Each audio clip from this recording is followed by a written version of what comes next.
इस्लाम, इस्लाम ने क्या किया? मुसलमानों की बात मैं नहीं कर रहा हूं, मुसलमानों की बात मैं कर ही नहीं रहा हूं। इस्लाम ने ये, इसीलिए इस्लाम ने क्या किया? जो बात तुलसीदास जी कहते हैं ना, सुनो उमा ते लोग अभागी, हरि त्याग भय विषय अनुरागी, वही बात इस्लाम कहता है। कहता है जिना हराम है, शराब हराम है। इस्लाम कहता है कि जो भी तुम बाहर जो मजा ले रहे हो वो सब हराम है, क्योंकि अल्लाह तो कल्ब में बैठा हुआ है ना। इस्लाम क्या मैसेज है इस्लाम का? मुसलमान इसको समझा ही नहीं पाता। यही बात तुलसीदास जी कहते हैं, सुनहु उमा ते लोग अभागी, हरि त्याग भय विषय अनुरागी।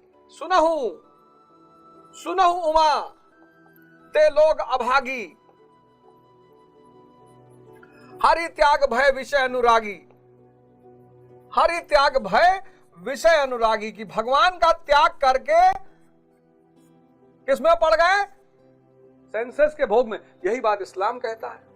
कहता जो भी सुख तुम बाहर ढूंढ रहे हो वो हराम है।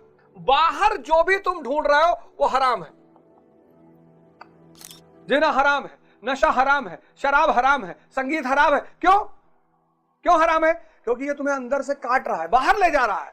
और तुम्हारा मालिक कहां बैठा? कल्ब में। अर्शुल ताला कल्बे मोमिन।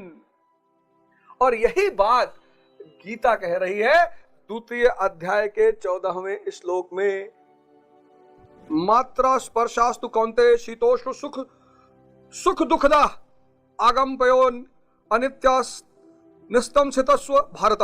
हे कुंती पुत्र, सुख दुख सर्दी और गर्मी को देने वाली इंद्रियों और विषयों के संयोग तो अनित्य है, क्षण भंगुर है। गीता का द्वितीय अध्याय, सेकेंड चैप्टर, कौन सा श्लोक? 14। ये तीनों एक ही बात कह रहे हैं। इस्लाम बड़ा शानदार धर्म है। मुसलमानों को मैं क्या कहूं, अभी उल्टा सीधा बोल दूंगा, फिर ये पिनपिनाएंगे, आरएसएस का आदमी है। और यही इनकी कमजोरी है कि ये अपनी गलती को सुनना ही नहीं चाहते। इनकी तारीफ करो, इस्लाम की तारीफ की जा सकती है। बांग्लादेश में जो कांड हुआ,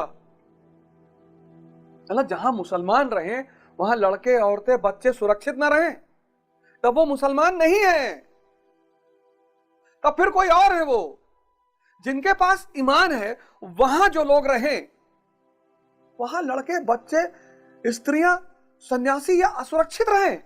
असंभव, असंभव। फिर वो मुसलमान नहीं है, फिर वो कोई और है। पढ़ो हजरत मोहम्मद की जीवनी, पढ़ो हजरत मोहम्मद की जीवनी। बांग्लादेश में जो घटनाएं घट रही हैं, जो वहां चीजें घट रही हैं, उसको सबको विरोध करना चाहिए।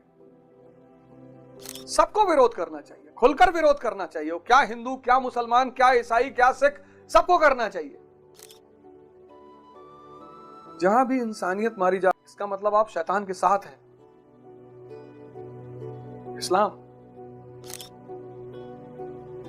इस्लाम ने कहा मूर्ति भी आपको बाहर ले जाती है, तो मूर्ति का विरोध कर दिया कि मूर्ति भी आप बाहर ही देखते हो। बाहर देखना ही नहीं है जब तक ईमान ना आ जाए। और जब ईमान आ जाएगा, जब आप अरहत हो जाओगे, जब आप निर्वाण को प्राप्त हो जाओगे, ये सारी चीजें आपकी सेवक। लक्ष्मी जी, जहां आप विष्णु बने, जहां आप अरहत हुए, स्पिरिचुअलिज्म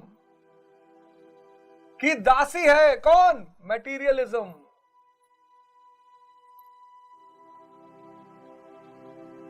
भगवान विष्णु की दासी है कौन?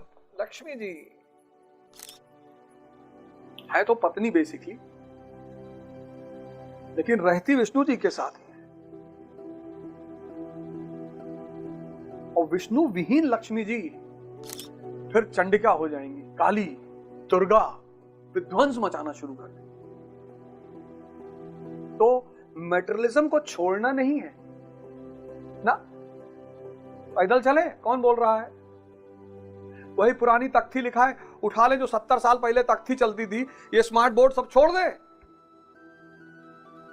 तख्ती ले आए, वो गांव में नरकुल होती थी, नरकुल ले लें और फिर नरकुल से लिखे हो जितने विज्ञान की उपलब्धियां हैं सब छोड़ दे, मोबाइल सब पानी में फेंक दे। कौन बोला? कौन कह रहा है ऐसा? सब मानव की सेवा के लिए है। मेटेरियलिज्म मानव की सेवा के लिए है, लेकिन वो सेवा तब करेगा जब वो स्पिरिचुअलिज्म के साए में रहेगा। इसलिए अनिवार्य है तुम लोगों के लिए स्पिरिचुअल पाथ पर चलना। अगर तुम स्पिरिचुअल पाथ पर नहीं चले तो ये मैटेरियलिज्म जो है ये तुम्हारा सेवक के बजाय तुम्हारा दुश्मन बन जाएगा, तुम पर कब्जा कर लेगा एआई और मानव सभ्यता का विनाश हो जाएगा।